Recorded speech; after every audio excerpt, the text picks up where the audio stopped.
The haunting of Penryn Mansion allegedly occurs at around midnight on Christmas Eve. It's now 11:35.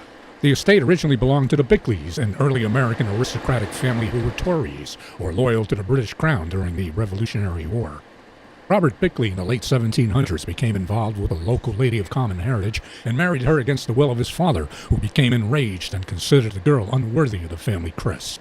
During that particular Christmas Eve, Robert came home for attempting to gain his father's acceptance of his new bride, arguing bitterly with his parent in Penryn's parlor. Each of their tempers flared hot and high as the flames in the blazing fireplace beside them. Abraham Bickley disinherited his son, ordering him to leave the premises and never return, at which time Robert stormed out of the room, grabbed his coat and hat in the vestibule, cursing his father with every last step out of the manor house, slamming the front door behind him. The father, according to this legend, softened his harsh attitude later that night and regretted his actions, wishing for his son to return in order to make amends. As midnight approached, pounding knocks on the front door resonated loudly throughout the mansion. Abraham presumed it was Robert and quickly opened the front portal to let him in, only to be greeted by a huge wintry gust of wind with leaves that blew well into the grand hallway, covering the marble-tiled floor. However, as the story goes, Robert never left Penryn that night. Despondent over his disinheritance, young Bickley is said to have run down the grand lawn in front of the manor to the Delaware River, diving into the frigid water to his death. His body was never found. So now, purportedly on Christmas Eve, when the conditions are supposedly right, Robert's slimy, debris-covered, dripping wet corpse is said to rise from the Delaware at the steps of the river wall. He's alleged to slowly drag himself on his feet across the prodigious lawn up to the mansion, to the front stairway. Standing before the grand entrance, the apparition pounds violently on the double doors to get in, all while moaning in a ghostly fashion. If the front doors are open, a hideous, decaying figure is seen standing in a steaming puddle produced by slime oozing from his drenched body. While cursing his father, this chimera insists on being readmitted to the house of Bickley, from which he was ostracized. Should the front doors close, the ghost of Robert Bickley encircles the manor, tapping on each available window with skeleton bare fingers, as blood-curdling screams of terror fill the inside of Penryn Manor. At the last stroke of midnight, the wretched spirit vanishes, and the grounds return to silence except for the sound of the old grandfather clocks keeping time. Along with all the previous supernatural hubbub, a magnificent steed awaits in the shadows by the side of the house, atop of which sits a beautiful woman dressed in all black. Should anyone approach her, the specter produces a whip and thrashes it wildly to prevent any further encroachment. Alleged to be Robert's wife, who was never let into Penryn, the wraith disappears with her husband at the last midnight chime of the clock's bell. Okay. 23:38. 11:38. Wish they would have kept the front lights on. Let's see the moon now.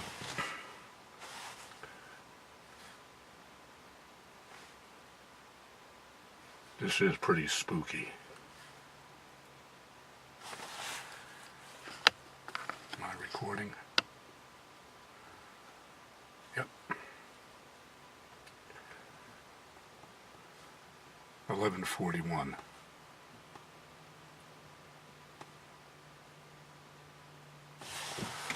I should open the window just a tad to hear the ambience.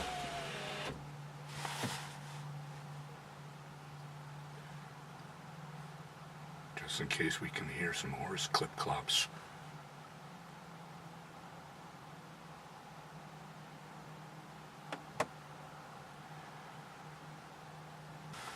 Alright, I'm going to shut this off for a while. Save the battery, and I'll turn it back on if anything cool happens. Alright, it's 12 before midnight. My eyes are pretty well adjusted to the darkness.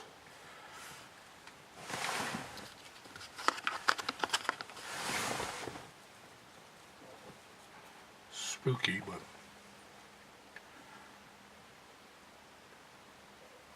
no apparitions yet. Not even a clip-clop of horse hoofs.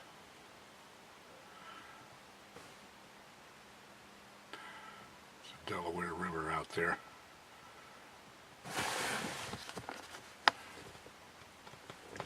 It's approximately where the river wall is,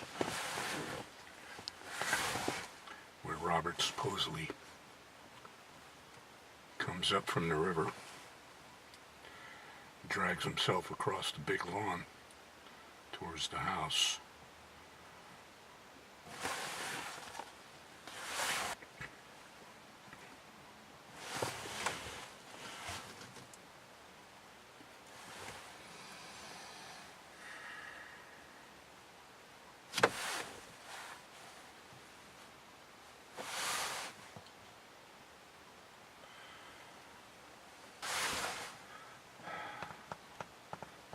Last year was really cloudy out.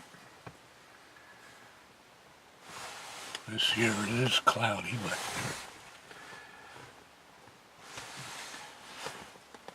there's patches of clear sky, though. I can see some stars.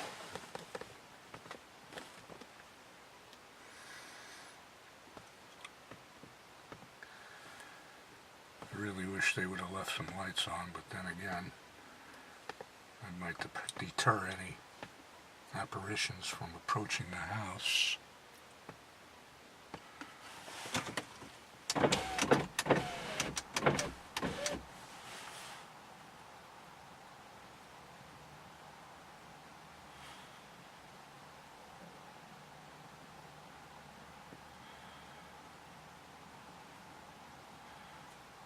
Seven minutes till midnight. Crazy way to spend Christmas Eve, eh? I almost didn't come out here, but something told me to come.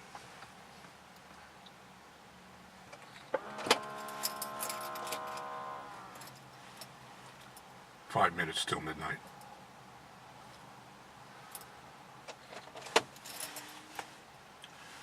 Two minutes to midnight.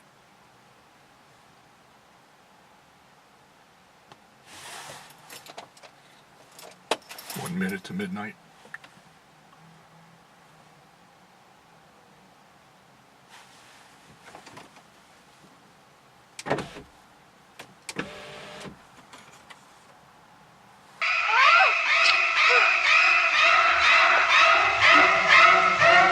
Sorry, I figured since Robert and his bride didn't show up, I had to put something in here.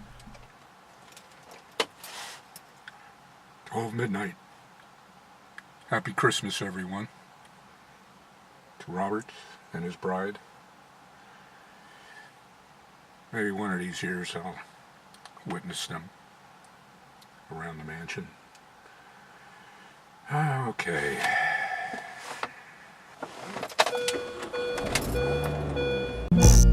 So this is Christmas, and what have you done? Another year over, a new one just begun. And so this is Christmas, I hope you have fun. You're near and you're dear one, the old and the young. A very Merry Christmas and a Happy New Year.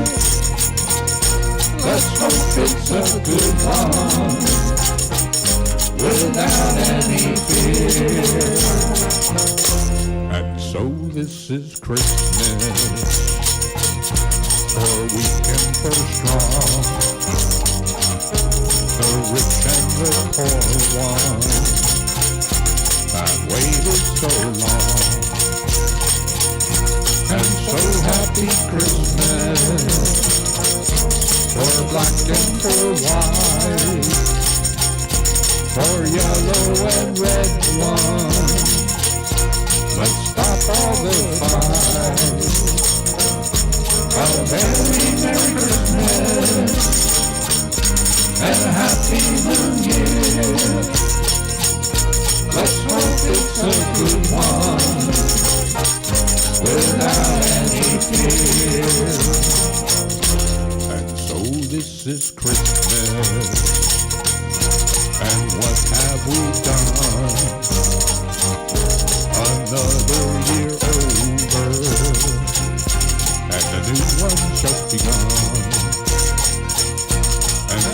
happy Christmas. We hope you have fun. The near and the dear ones, the old and the young. A very Merry Christmas and a Happy New Year. Let's hope it's a good one without any tears. War is over if you want it. War is over now. War is over if you want it. War is over